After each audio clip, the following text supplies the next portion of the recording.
자, 지금부터 볼 거는요. 그러면 정말로 트럼프와 마가파들은 앞으로의 그 뉴스에서 나오는 거 보고 맨날 뭐 관세가 어떻게 되려나? 저렇게 되려나? 뭐가 뭐 이런 거 말고 그 걔네들이 정말로 큰 흐름에서 어떤 마음을 갖고 있는지를 미국 트럼프와 마가 입장을 보고요. 그 다음에 중국 시진핑의 입장을 보고요. 그 다음에 마스터 플랜 세력의 입장 세 가지로 나눠서 보겠습니다. 지금 3파전이라고 말씀드렸죠. 얘네들의 진짜 속마음을 알아야 그래야 매번 시중에 나오는 막 이런 거 말고 큰 흐름을 우리가 잡고 가겠죠. 지금까지는 시장의 모습과 어떤 그 뭐 나왔던 그동안 이런 모습 쪽 이제 여러 가지 좀 개괄적으로 봤는데 지금 이제 진짜 그 깊은 내용들을 보겠습니다. 일단 미국부터 보죠. 쉽게 목표를 포기하지 않을 트럼프와 마가파가 앞으로 눈속임 전술을 펼칠 거다. 왜냐하면 지금 트럼프 경제정책에 대해서 부정평가의 지지율이 최저입니다. 이게 지금 옛날 것도 아니고 4월 들어가지고 둘째 주, 셋째 주 해가지고 CNBC 방송 이런 데서 다 한 거예요. 그래서 안 좋다. 그래서 트럼프를 찍어줬던 보수층들조차도 이럴 줄은 몰랐네 하고 등 돌리기 시작하더라. 4월 들어서. 물론 이제 극렬 우파들, 콘크리트층들은 그럴 리가 없어. 다 가짜 뉴스야 하고 안 흔들리고 있지만, 그래서 경제 취임률. 또 로이터 입소스에서 지난 16일부터 21일, 지난주, 이번 주 말고 지난주까지죠. 지난주 금요일까지 해서 한 것도 역시 쭉쭉 지지율이 빠지고 있더라. 그리고 이번 주에 나왔던 뉴스가 이런 뉴스가 나올 때마다 백악관 대변인이나 트럼프는 다 가짜 뉴스다. 그럴 리가 없다. 믿지 않는다. 트럼프가 내년 중간선거에 신경 써야죠. 신경 쓰는데 트럼프가 신경 쓴다기보다는 트럼프 마가파가 신경 쓴다기보다는 공화당이 신경 쓰는 겁니다. 공화당 안에 트럼프 마가파가 이렇게 있는 거고 소수로 극우파가 공화당 전체 보수파는 걱정을 하죠. 중간선거를. 근데 극우파들 그렇게 전 세계의 극우파들 보면 쉽게 안 흔들립니다. 오히려 신념이 있어요. 정치 종교적인 신념이 있어갖고 자기들이 원하는 대로 하면 지금 당장은 힘들다고 하겠지만 결국 자기들 뜻대로 세상이 변할 거고 그때 가면 내가 널 몰라봐서 미안하다 하고 국민 여론도 돌아오게 된다. 우리나라도 그랬잖아요. 우리나라 윤석열 대통령의 극우 지지 세력들도 작년에 총선할 때 압도적인 표 차이로 자기들이 이긴다고 자기들 자체의 여론조사 결과와 자기들끼리 맨날 가가지고 부응회하면서 그렇게 믿고 있었어요. 실제로. 그런데 대부분의 다른 모든 중도 보수나 좌파나 대부분의 국민들은 작년 그 4월 총선할 때 윤석열 이거 못해갖고 이거 좀 야당이 이길 거 대부분 그렇게 생각하고 있었죠. 전혀 자기들이 보는 세상이 다르다니까요. 그래서 작년 4월 총선 때 야당이 압도적으로 이겼죠. 압도적인지 어떤지 모르지만 그때 난리가 났어요. 또 부정선거했네. 극우파들은 윤석열과 극우파들은 그랬고 윤석열도 실제로 굉장히 당황했다고 나중에 나오죠. 이럴 리가 없는데 우리가 보고 듣는 여론조사 결과는 이번에도 총선에서도 이거 또 부정선거했네. 그렇게 되거든요. 그래서 지금 공화당은 내년 중간선거를 걱정하는데 극우 마가달은 그렇게 당장 뭐 쫄고 그러지 않습니다. 자기들의 신념이 있고 뜻대로 하면 지금은 지지율이 떨어지면 결국 올라올 거야. 그렇게 생각을 하고 있고 또 지금 보면 이런 여론조사 4월 중에 나왔는데 계속 그때마다 백악관 대변인이 나와서 가짜뉴스다. 신빙성이 없다 했어요. 근데 이번 주에 트럼프와 극우파를 그렇게 열심히 칭찬해주는 가장 보수적인 폭스뉴스에서도 취임 100일을 앞두고 실시한 여론조사 나왔는데 여기서도 44%로 가짜뉴스 했는데 진짜뉴스 나오는 폭스뉴스에서도 안 좋게 나와버린 거죠. 충격을 좀 받았겠죠. 100일이 지금 됐는데 트럼프가 취임한 지 100일이 됐는데 우리가 100일이 바로 제가 작년 마스터 플랜 B 얘기하면서 트럼프 취임하고 100일은 보자 했던 거 기억들 하시죠? 100일 지나면 트럼프 마가 정부의 본색을 사람들이 그때 가면 알게 될 것이다. 했는데 딱 100일 맞아갖고 나온 지금 이 평가가 나왔어요.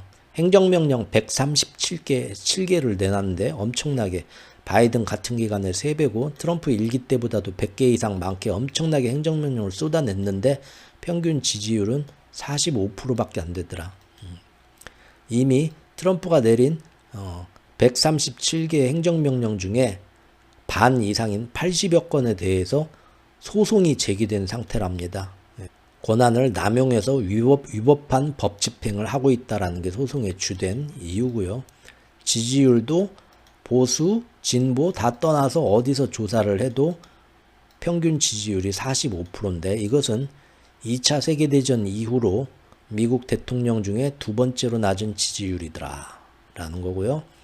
일론 머스크 앞세워가지고 트럼프가 정부 효율부를 꾸려갖고 연방기관 인력 지출 구조 조정을 강력하게 해가지고 7만 5천 명의 연방정부 직원이 자발적 퇴직을 했지만 그 외에도 수만 명의 연방기관 직원이 해고됐지만 이미 상당수가 법원 결정에 따라 복직되기도 했다. 그리고 다만 불법 입국자 숫자는 60년 만에 가장 낮은 수준으로 떨어졌다. 남부 국경을 완전히 폐쇄했다 지금. 그래서 불법 입국이 없어졌다. 요거 하나는 사람들이 좋아할 수도 있겠네요. 그리고 트럼프 무역 공세 때문에 미국 금융위기 무너진다. 국채 달러 매도한다. 뭐 이런 프레임 막 씌웠죠. 그래서 지금 굉장히 지지율도 떨어지고 트럼프 때문에 미국이 망한다. 4월 동안 이렇게 마스터 플랜 세력이 공격을 하고 총 공격을 2주 동안 펼쳤기 때문에 굉장히 수세에 몰려갖고 굉장히 힘들었습니다. 쫄았죠 한마디로. 그리고 그렇게 트럼프 찍어주고 밀어주고 지지해주고 정치연금 하던 기업인들이 못 참고 4월 달에 다 백악관에 가서 트럼프를 직접 만났는지 어땠는지 모르겠지만 이대로 가면 우리 다 망합니다. 관세 때문에. 소매업계 가서 얘기를 했고 자동차 업체들도 연판장 돌려서 상소문 올렸고 2주 안에 매장이 텅텅 빌 거다. 중국에서 물건이 못 들어오면 슈퍼 안에 진열하는 물건도 다 없어진다. 대부분 중국산이다. 2주 안에 매장이 텅텅 빈다.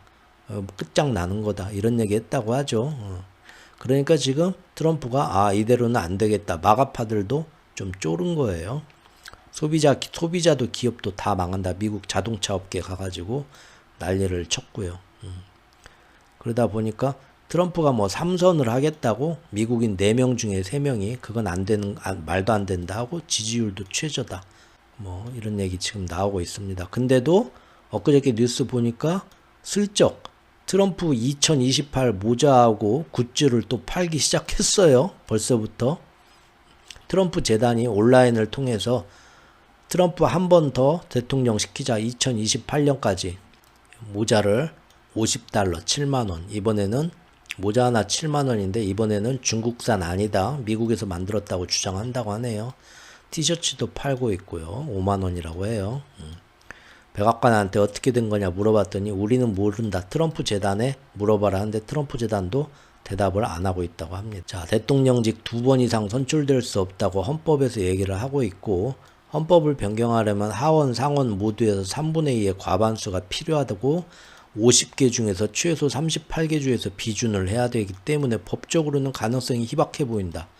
그럼에도 불구하고 바로 4월 11일 날 얼마 전에 스티브 배넌 백악관 수석 전략가가 TV에 나왔고 트럼프 대통령 3선에 도전할 것이고 아마 다시 당선될 것이다. 그러면서 그걸 가능하게 하기 위해서 이미 팀도 꾸려져 있다. 이제 이런 얘기까지 하고 있어요. 제가 이거 처음부터 장난이 아니라고 말씀드렸습니다. 2월 달부터 얘네들은 농담이 아니다. 이미 마가파들은 미국판 시오니즘을 위해서 처음에 관세 매기고 뭐하고 경제, 정치, 사회 전 세계 극우파 지도자들 다 취임식 때 불러 모아가지고 전 세계를 미국 중심으로 하느님의 나라를 지구 위에 만들려는 거대한 지구적 시오니즘 목표가 있다. 그게 극우 마가파다. 사람들이 근데 그거를 과소평가하고 잘 모르고 있다. 관세 정책은 그 첫 단계다. 그런데 이거를 앞으로 계속 이어나가려면 그래서 처음 취임하자마자 한 일이 뭡니까? 행정명령만 때린 것도 있지만 그 모든 일들을 일사천리로 추진하기 위해서 자기 옆에 모든 실무진 장관들을 전부 극우파로 다 갈아치워버렸다. 그리고 우리나라로 치면 검찰, 경찰에 해당하는 FBI, CIA 전부 다 시험 봐가지고 극우 꼴통들로 다 치워놓고 그 다음에 합참의장부터 해서 군대 수장까지 다. 이게 뭡니까? 여차하면 우리나라 비상계엄 한 것처럼 몰고 가겠다는 거예요. 여차하면 내 말 듣고 어디 때려 해가지고 그러면 제정신이 박힌 군인 같으면은 예? 저쪽 팀에서 북한에서 뭘 하지도 않았는데 우리가 먼저 가가지고 북풍을 의도적으로 일으키라고요? 그건 안 되죠 하고 명령 거부한 우리나라도 지금 보니까 몇 명 있었죠. 지금 드러났죠. 북한으로 막 헬기 넘어가서 막 그건 안 될 것 같습니다. 너희 명령 거부해? 그런 군인도 있었다고 하죠. 비상계엄 때렸을 때도 가서 뭐 해야 하는데도 이건 아닌 것 같은데고 거부한 군인들이 있었잖아요. 미국도 그러거든요. 그러니까 자기 말 어떻게든 듣는 극우 그런 걸로 합참의장부터 해서 지금 다 집에서 쉬고 있는 우리나라하고 그냥 평행세계라고 제가 말씀 똑같다니까. 노상원인가 뭐 그 양반도 이미 군대 제대하고 역술집 하던 양반인데 그 사람이 지금 일반인 민간인 수준인데 미국도 지금 그런 극우파 말 잘 듣는 애가 군대 제대해가지고 민간인 돼 있는데 퇴역 장교인데 걔 다시 복귀시켜가지고 합참의장에다 이번에 넣어버렸잖아요. 기존에 있는 합참의장 자르고 똑같죠? 한국이나 미국이나 벤치마킹하고 있다고 그랬잖아요. 그래가지고 그렇게 되면 이제 뭡니까? 필요하면 앞으로 뭐 이란이든 어디든 저쪽이 하기 전에 저쪽이 했다고 군사 공작에서 우리가 먼저 때려 해도 얼마든지 말 들을 놈들로 다 앉혀놨다는 겁니다. 그래서 트럼프 대통령의 3선을 가능하게 하기 위한 팀도 이미 꾸려져 있다. 이제 대놓고 얘기하죠. 그리고 모자도 이렇게 팔고 이런 것들을 우리가 우습게 보면 안 돼요. 얘네들이 보는 세상이 틀리고 얘네들이 보는 방법이 틀려요. 그렇기 때문에 벤스 부통령이 인도 방문해가지고 당장 인도하고 뭐 결과가 나온 건 아니지만 앞으로 구체적인 틀로 큰 틀만 MOU 협약 각서 새만금에 앞으로 몇 년 동안 투자해서 새만금 이렇게 만들자. 그 뒤에 몇 년 동안 그 일이 어떻게 진행될지는 아무도 몰라. 그렇게만 하고 없던 일 돼버렸죠. 근데 관세 협상도 일단 그렇게 내놓자는 거예요. 왜? 그렇게 내놓으면 사람들이 관세 협상 해가지고 뭐 어떻게 줄이긴 하려나 봐. 사람들한테 눈속임을 하는 거죠. 하지만 실제로는 2달, 석 달 뿐만 아니라 아무리 열심히 노력해봤자 90일 상호 관세 유예된 6월 말 7월 초까지 각 나라별로 그런 MOU 협약 맺듯이 몇 년도까지 새만금의 잼버리를 이렇게 하자라는 그런 큰 틀의 협약 각서밖에 그걸로 끝난다니까요.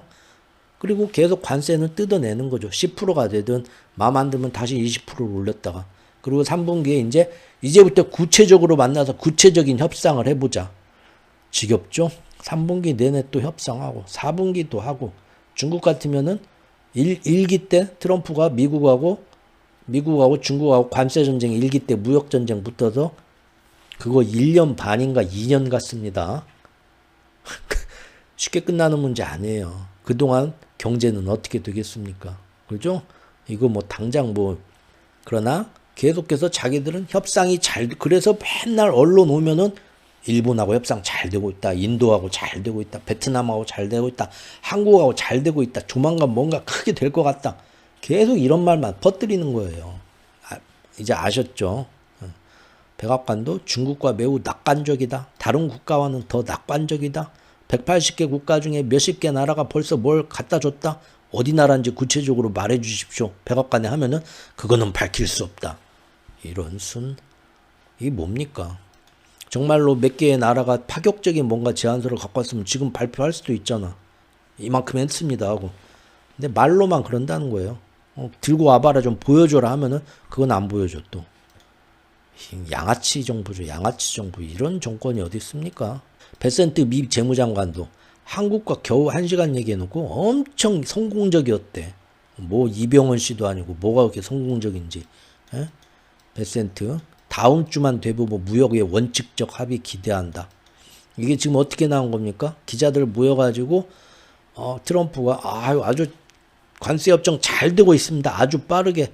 그렇지? 장관, 재무장관, 자네가 말 좀 해봐 하니까 베센트 재무장관이 여기서 트럼프가 얘기해보라고 하니까 지금 다른 나라의 무역 협상에 대해 설명해달라고 도널드 트럼프 대통령이 지시를 하니까 이날 옆자리에 앉아있다가 예.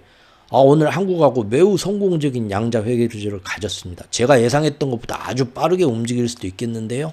이르면 다음 주에 양해에 관한 합의에 이를 것 같습니다. 기술적 조건들도 논의하고 정말 빠르게. 그리고 한국이 정말 최선의 제안, 우리한테 엄청난 선물을 가져왔어요. 사실 그거는 내가 지금 말해줄 수 없어요. 기대하세요. 막 이러면서 기자들한테 떠벌리는 거예요. 지금 둘이. 한국이 미국의 요구를 거의 대부분 수용했다. 뭡니까? 기자들이 물어보면 그러나 한국이 어떤 조건을 제시했는지 양측이 어떤 합의에 이르렀는지는 밝히지 않았다. 이런 양아치 정부죠. 그러나 실제 보면 1시간도 안 돼서 끝났다. 속전속결로 만나갖고 뭔 얘기를 했겠어요. 4대4로 1시간 동안. 인사만 하다 끝났겠네. 결국은 큰 틀의 잠정 합의를 먼저 이루는 전략을 구사하고 있다. 시간이 오래 걸리는 쟁점 논의는 일단 다 뒤로 밀어버린다. 그러죠? 그러면서 전 세계에 홍보만 해요. 아주 한국하고 뭐가 잘 됐다. 뭐가 금방 잘 될 것 같다. 이런 식이면 상호관세 다 막 금방 우리가 다 없던 일로 해줄 수도 있을 것 같다. 희망 고문만 하면서 뒤에서 질질 끌고 가는 거죠. 결국 우리나라하고 틀리더라. 조기 성과가 필요하니까 미국은 속전속결로 뭐가 대단하게 되는 것처럼 자꾸 그런 식으로 분위기를 몰고 가는데 우리나라 같은 경우는 속전속결이 아니라 속도를 조절하면서 미국 속도전에 휘말리지 말자 이런 얘기 나오고 있죠. 일본하고도 잘 되고 있다. 관세 합의 매우 근접했다. 말만 들으면 내일 모레부터 일본에 대한 관세는 다 면제될 것처럼 얘기를 해요. 하지만 5월 1일부터 두 번째 관세 협정 일본도 이제 겨우 시작하는 거고요. 거기다가 이제 우리나라하고 일본에다가 이제 알래스카 LNG 투자, 알래스카에서 천연 가스 이거 개발. 답답하죠. 엄청난 그런 돈은 많이 드는데 손익분기점은 언제 나올지도 모르고 미국 애들도 안 하려고 하는 거고 다. 근데 알래스카에서 이제 알래스카 가스라인 개발 공사에서 미국 기업들이 안 하겠다고 하니까 일본하고 한국 좀 협박해가지고 걔네들이 돈 들고 와가지고 우리 꽁꽁 얼은 저기 북해에서 알래스카까지 가스관 건설 미국의 회사들은 와갖고 이거 남는 것도 없고 안 할래요. 우리는 입찰도 안 하는데 미국하고 일본하고 한국 협박해서 언제까지? 6월까지 6월 초에 거기 알래스카 군수가 여기 보십시오. 미국이랑 한국이랑 일본이 와서 알래스카 이렇게 개발해준다고 손잡고 악수하면서 언론에 나 6월 초에 나 그날 저기 우리 장인 장모 모시고 사진 한 방 찍게 좀 꼭 좀 부탁합니다. 지금 그런 압력이 이루어지고 있다. 다른 국가들이 자꾸 금방 뭐 선물을 안 가져오니까 일부 국가의 상호 관세 재부과하려고 한다. 아무래도 괘씸죄. 내가 90일 유예가 아니라 앞으로 2주, 3주 안에 어떤 나라는 괘씸해서 다시 막 40%, 50% 상호관세 또 매겨야겠어. 이런 되도 않는 협박도 막 하고 있어요. 빨리 우리한테 뭐 선물을 갖고 와봐라. 제대로 뭐 협상은 안 하고 선물부터 갖고 와라. 안 갖고 오고 뺑기 쓰면서 머리 쓰네 하니까 내 그 다음 날은 나와가지고 또 뭐 2주, 3주 안에 내 상호관세 다시 뭐 90일 유예 안 하고 당장 내일부터 또 폭력 쓸까? 이러고 있다는 거죠. 자, 이 지금 정부의 행태를 보세요. 여기서 제대로 된 뭐 관세가 앞으로 돼가지고 자산시장이 충격을 안 받을 일이 있을까요? 가능성은 희박하죠. 뭐 이런 얘기 나오고 있다는 겁니다. 결국 지금 이렇게 보고 있습니다. 폴리티코 매체에서 나온 것처럼 백악관이 일본, 인도 여러 나라하고 지금 협정을 체결하는데 가까워졌다고 하는데 까다로운 세부 사항 중 상당수는 결국 다 뒤로 미룬다. 그러면서 양해각서, MOU 같이 정말로 새만금 잼버리에 앞으로 10년 동안 입만 구속력이 없는 거예요. 입만 퍼뜨린다는 거예요. 내가 서해안 내가 이렇게 만들 카지노 막 중동 돈이 들어와서 카지노 로얄 같이 그냥 여기다가 서해안 새만금에 어마어마하게 뭘 만들겠어. 앞에서 MOU 협약서 체결하고 막 기자들 앞에서 악수하고 상호관세 큰 틀에 협의했어 하는 거죠. 그래봤자 관세가 물러지지 않는다 이거예요. 향후 협정을 위한 포괄적인 구상안 요것만 서명하려고 하고 있다. 지금 90일 동안 2분기 내내. 결국 최종 거래 성사시키는 데는 몇 달이 걸릴 수 있다. 이런 일들은 또 굉장히 복잡하다라고 얘기를 하고 있고요. 벤스 부통령이 인도하고 서명한 것도 그거예요. 이건 자기들이 볼 때는 그래서 트럼프 행정부가 발표하려는 이런 틀에 대해서 우리는 이것을 합의라고 부르지도 않을 것이다. 기본적으로 그 내용들은 우리가 합의하기 위해서 협상하고 싶다는 동의서 정도밖에 안 될 것이다. 이렇게 평가절하하고 있습니다. 기본적으로 우리가 협상을 하고 싶다는 의사를 밝히는 문서일 뿐일 것이다. 이것은 결국 이제부터 우리가 본격적인 협상을 시작하겠다라는 서명을 하는 문서들, 앞으로 나와봤자 그런 문서들이 줄줄이 나올 것이다. 물론 시장은 그때마다 좋다고 하면서 펑펑 뛸 수도 있겠죠. 하지만 뜯어보면 결국은 아니다. 그리고 시간이 한 달, 두 달, 석 달 지나면서 결국은 이제 그것이 제대로 뚜껑이 열리고 실물 경제에 미치는 영향도 나올 가능성이 크다라는 겁니다. 자, 어제는 이제 본격적으로 엊그제 트럼프가 나와서 직접 얘기를 했어요. 관세 협상의 표준 양식을 만들어 갖고 앞으로 남은 두 달간 석 달 유예를 했는데 4월 이제 다 지났죠?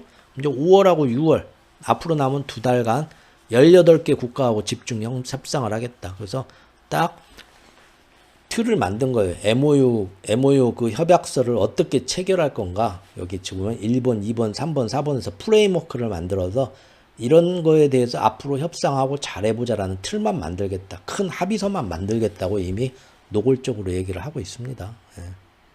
그러면서 이제 백악관 대변인은 이미 한 18건의 서면 제안서를 받았다. 어떤 나라냐. 해당 국가는 절대 공개를 안 하고 있더라. 그리고 또 이런 얘기 했죠. 3, 4주 내로 관세 협상을 끝내고 어느 시점에 정할 것이다.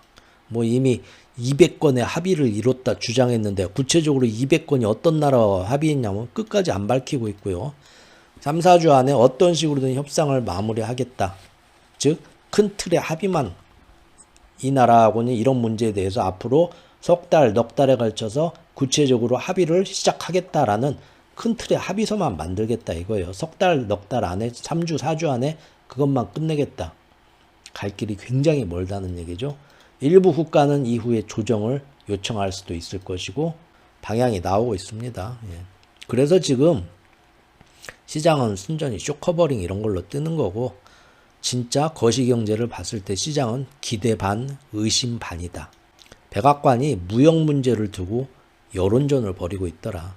사람들한테 우리가 잘하고 있고 상호관세가 이렇게 잘 되고 있다. 하지만 가만히 뜯어보면 아무것도 없다. 그냥 언론의 홍보용으로 당장 이렇게 뭔 일 크게 된 것처럼 하지만 정작 실제로 이루어지는 건 없고 앞으로도 길게 간다. 결국 상호관세 유예한 거는 우리가 처음에 본 것처럼 조삼모사다 이거죠. 아침에 4개 저녁에 3개 주는 거를 아침에 3개 저녁에 4개로 바꿨을 뿐이다. 시간만 끌고 간다. 희망 고문만 하면서 돈은 계속 뽑아낸다 라는 겁니다. 그래서 여기 이런 얘기까지 하네요. 이 이슈로 투자하거나 트레이딩을 할 경우에는 좀 주의해야 할 것이다. 협상 소식이 증시에 긍정적일 수도 있지만 결국 핵심은 디테일에 있다. 좋은 호재다 하지 말고 정확하게 그게 얼마만한 협상인지 하나하나 따져봐라. 즉 디테일에서 별로 진전이 없는 합의, 겉만 그럴듯한 사실은 실속은 아무것도 없는 합의가 줄줄이 나올 것이다 앞으로. 그러면서 그거 시장 뜨는 거를 진짜로 생각하고 훅 들어가지 말고 재미로 넣었다 뺐다 하든 이제 알아서들 하십시오. 그런 얘기를 하는 것 같아요. 실제로 4월달 지금 3주 지났죠. 4월 2일부터 상호관세를 10%로 내리긴 했지만 이미 3월 중순 3월 하순부터 철강, 알루미늄 관세 때렸잖아요. 또 멕시코, 캐나다 관세 때렸고 중국에도 조금 펜타닐 관세 때렸고 했잖아요. 그러니까 들어오는 게 있겠죠. 4월달 관세 수입이 3월달에 비해서 3주밖에 안 지났는데 벌써 60%가 올랐답니다. 그래서 트럼프가 봐라. 미국 무역 재무부에서 관세 수입이 한 달 만에 60% 이상 늘었다. 보십시오. 이렇게 미국이 부강해지고 있습니다. 하면서 달러 금액 기준으로 월간 사상 최고액의 관세가 들어왔습니다 하고 엄청나게 지금 홍보를 하고 있고 또 5월 달엔 더 늘어날 거다. 그러죠? 지금? 예.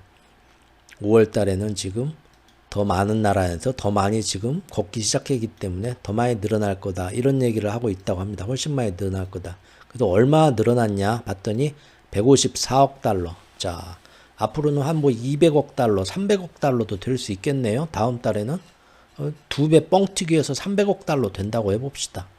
300억 달러 한 달에 들어왔어요.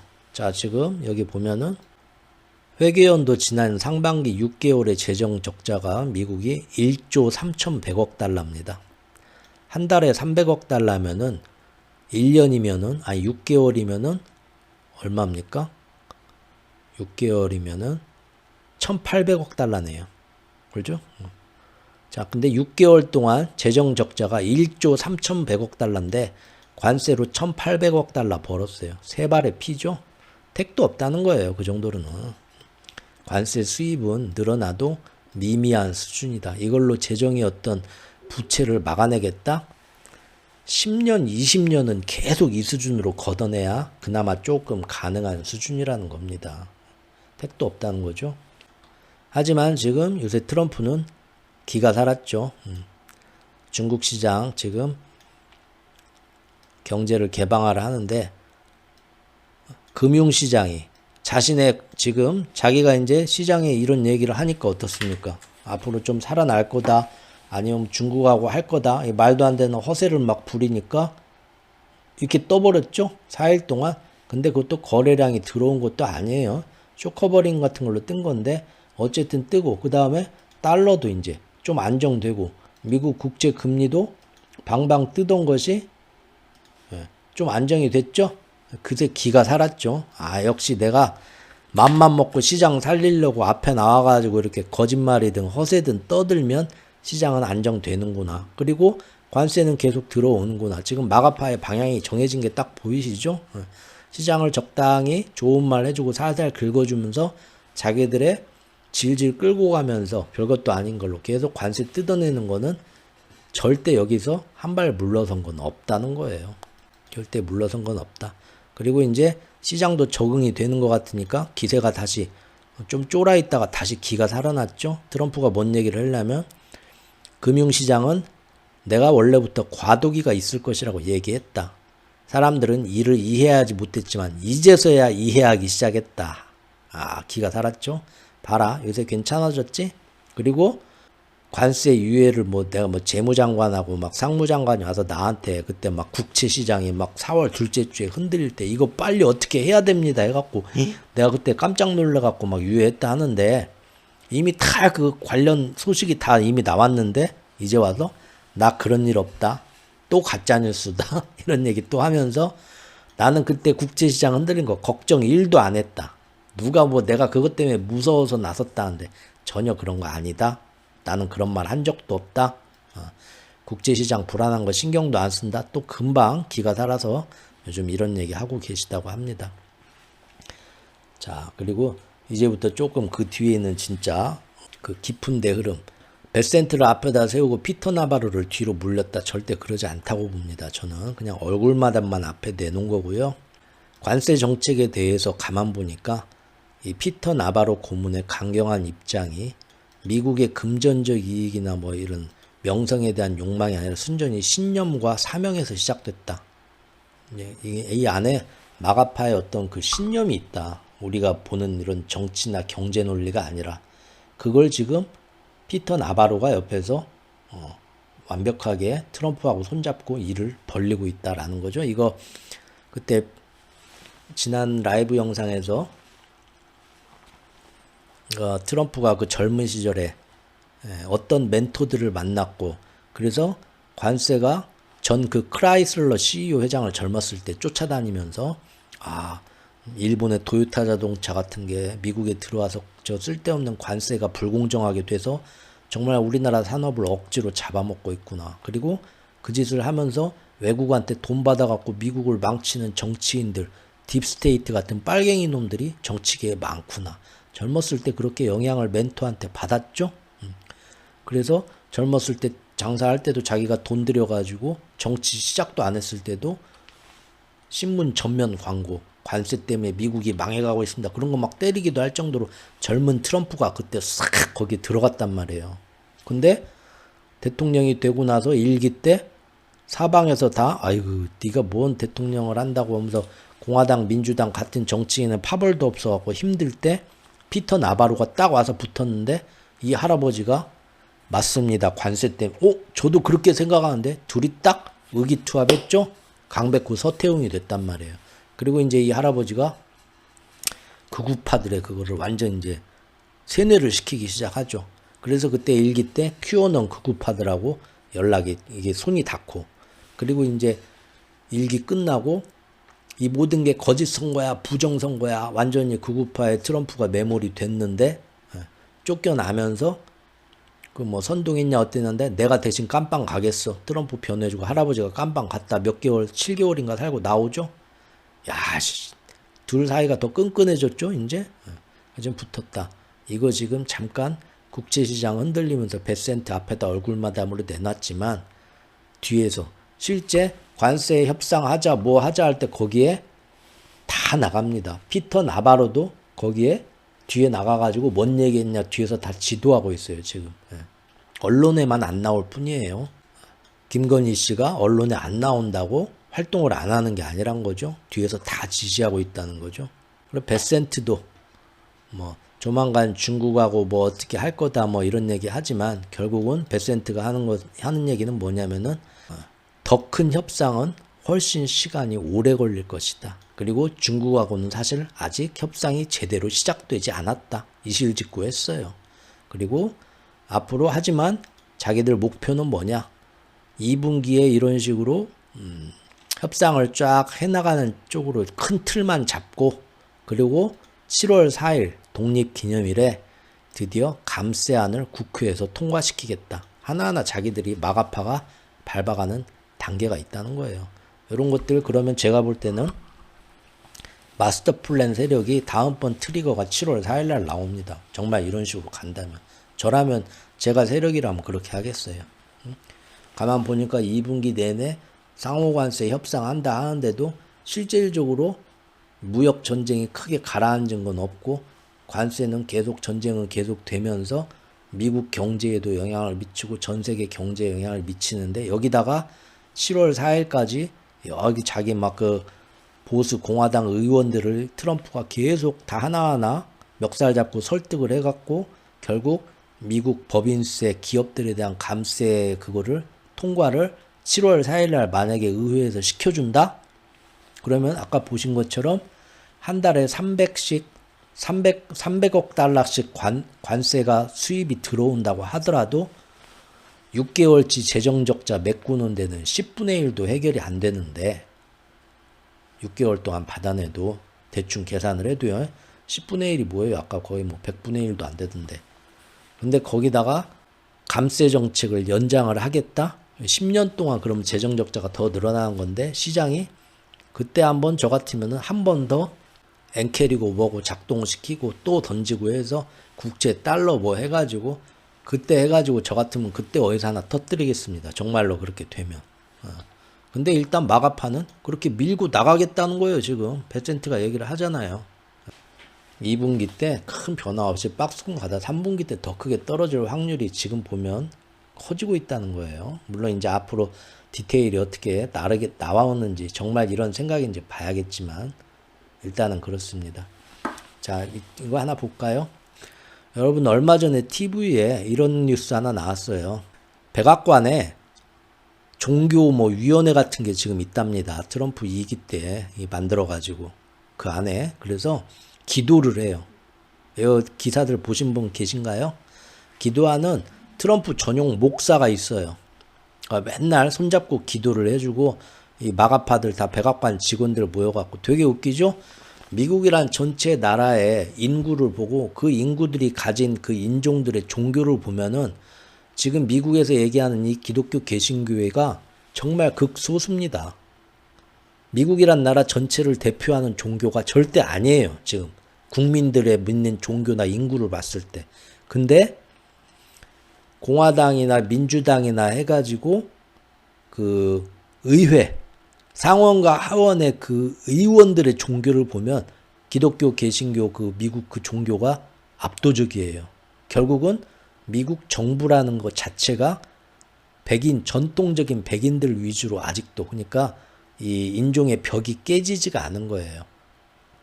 전통적인 백인 세력이 정치계를 계속 꽉 잡고 가고 있다는 건데 문제는 이번에 트럼프 마가파가 되면서 트럼프 마가파만 믿는 같은 기독교 안에서도 이단인 취급을 받는 특별한 기독교 종파가 트럼프하고 맨날 마가파 모아놓고 관세 잘 되게 해주십시오. 뭐 해주십시오 하면서 날마다 결혼하는 특별한 기독교가 지금 그 안에 있다는 거예요. 이게 지금 왜 문제가 됐냐면 조용하면 문제가 없을 텐데 지들끼리 뭔 기도하는지 언론에 나오진 않으니까. 근데 이 여자가 이 기독교가 굉장히 특이한 기독교인데 재물복을 굉장히 원하는 기독교라고 합니다. 이게 번영교회인가? 여기 지금 보시죠.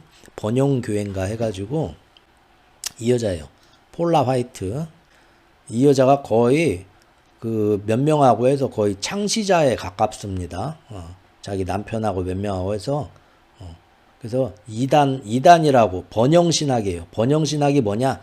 하느님을 믿고 하느님한테 잘하면 하느님이 너한테 재물복을 준다는 거예요. 한마디로. 그리고 네가 열심히 하는데 사업도 안 풀리고 돈도 안 모이면 왜? 너가 하느님한테 잘못한 게 해서 하느님한테 지금 버림을 받은 거야. 이거 지금 재밌죠? 옛날부터 역사 속에서 우리나라 동양에서도 불교나 이런 것도 보면 굉장히 그 시대가 부패했을 때 나오던 종교가 뭡니까? 부처님한테 공양을 많이 할수록 그만큼 너가 잘 되게 해준다. 제물로 그런 거를 요구를 했었어요. 그러죠? 중세 저기 그 유럽 같은 데도 제일 시대가 부패했을 때 뭡니까? 천국에 가려면 수도원하고 교황청에 가장 많은 돈을 내야 된다. 그래야 네가 잘 된다. 그래야 신이 만족한다. 이런 거 있었어요. 자, 이게 왜 이번에 문제가 됐냐면 이 여자가 자기 홈페이지 뭐 그런 데다가 트럼프를 위해 기도하고 뭘 하고 여러분들이 사업이 잘 되게 해달라고 하느님한테 같이 손잡고 기도하는데 물건을 팔았어요. 크리스탈 십자가에서 요거 사면은 훨씬 더 여러분들한테 복이 돌아오고 하느님이 잘해줄 겁니다. 해갖고 물건을 팔았어요. 백악관하고 연관을 해가지고. 그래서 이게 지금 문제가 됐어요. 이번에 부활절이었죠. 부활절을 맞아서 자신의 유튜브에서 후원을 요청했는데 이 여자가 목사님입니다. 여성 목사님이에요. 미국 백악관의 직속으로 종교자유위원회라고 해가지고 거기 수장에 이번에 앉힌 여자예요. 폴라 화이트 목사. 여기 지금 이거 보십시오. 기가 막히죠? 다 모여가지고 이거 미국판 시오니즘 우습게 보지 말라고 제가 계속 얘기하는 게 또 나온 거예요. 그 뭐 설마 그러겠어. 손바닥에 왕자 새기고? 아니에요. 설마가 사람 잡아요. 진작 이런 애들이라니까요.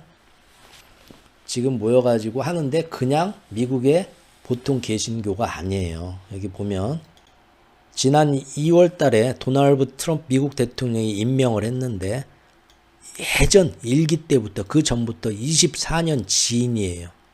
아주 친했고 일기 때는 백악관에서 대통령 신앙 자문 활동을 했어요. 들락날락 하면서. 근데 2기 때는 종교자유위원회라고 백악관 직속으로 만들어서 거의 수장에 앉혔어요. 그래서 백악관 안에서 거의 살다시피 하는 거예요. 지금 이 여자가.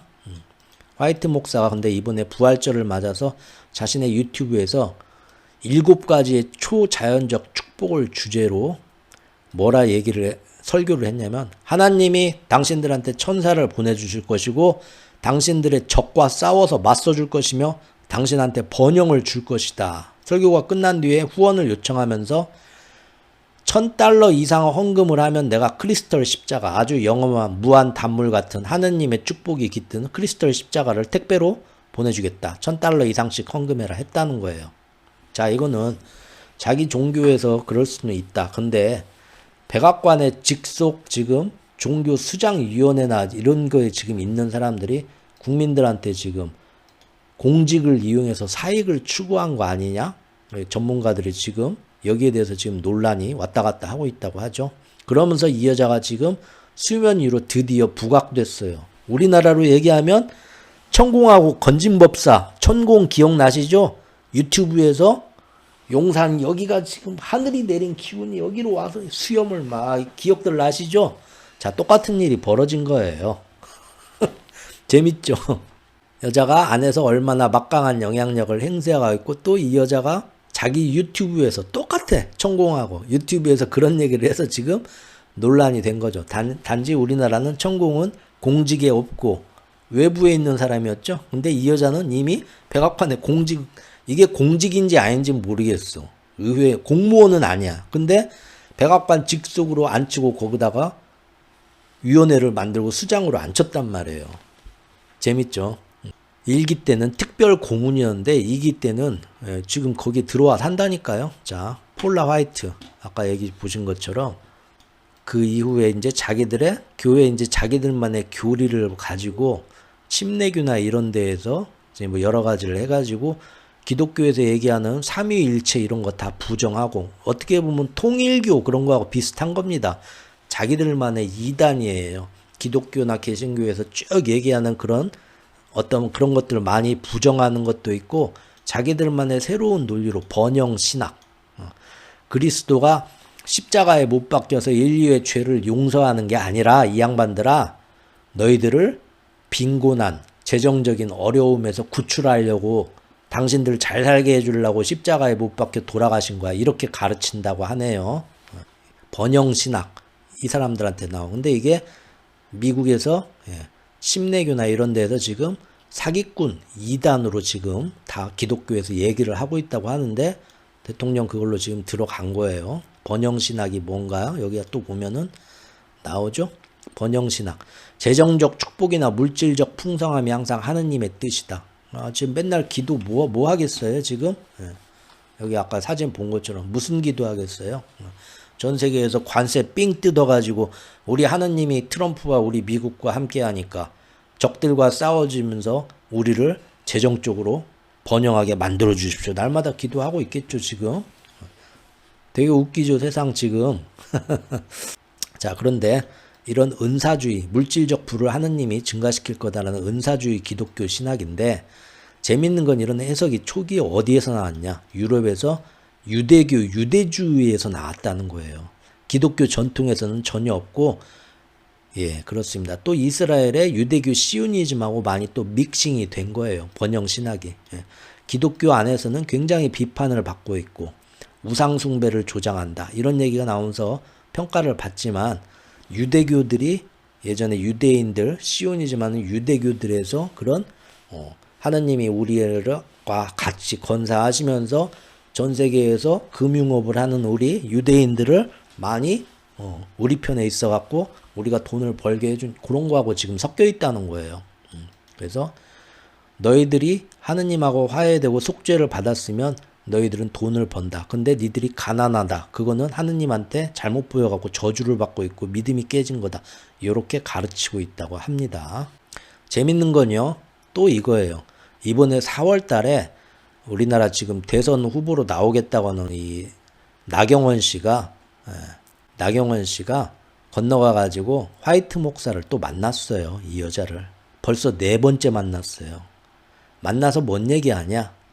제발 우리나라의 민주당이나 뭐 야당이 뭐 이렇게 해가지고 말도 안 되게 우리 윤석열 대통령을 해가지고 지금 같은 구급한데 다 이 내용도 통하는데 우리를 이렇게 뭐 불법 계엄이라고 해가지고 탄핵을 시키고 이러고 있는데 트럼프한테 잘 좀 얘기해줘서 응원하는 말 대한민국에 좀 해줘라.